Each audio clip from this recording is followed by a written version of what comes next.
శల్య, భీమ మధ్య యుద్ధం జరుగుతోంది. భీముడి సహాయంగా ఉత్తర కుమారుడు తన గజ బలంతో వచ్చాడు. ఉత్తరుడు ఏనుగులను నడపడంలో దిట్ట. ఒక ఏనుగుతో శల్యుడి రథాన్ని తొక్కించి నాశనం చేశాడు ఉత్తర కుమారుడు. విరిగిన రథాన్ని చూసి శల్యుడికి కోపం వచ్చింది. గురి చూసి ఒక్కసారి ఎన్నో బాణాలను ఉత్తర కుమారుడిపైకి వేశాడు శల్యుడు. నేరుగా ఉత్తరుడి గుండెలకు ఆ బాణాలు తగిలాయి. ఉత్తర కుమారుడు వీర మరణం పొందాడు. అభిమన్యుడి భార్య ఉత్తర సోదరుడే ఉత్తర కుమారుడు. అభిమన్యుడి బావమరది ఉత్తర కుమారుడు.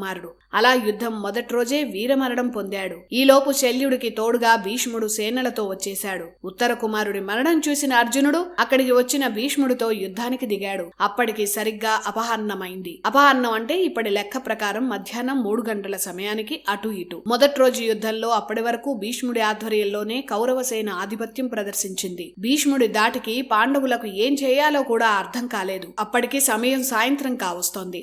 మొదటి రోజు యుద్ధం ముగిసింది.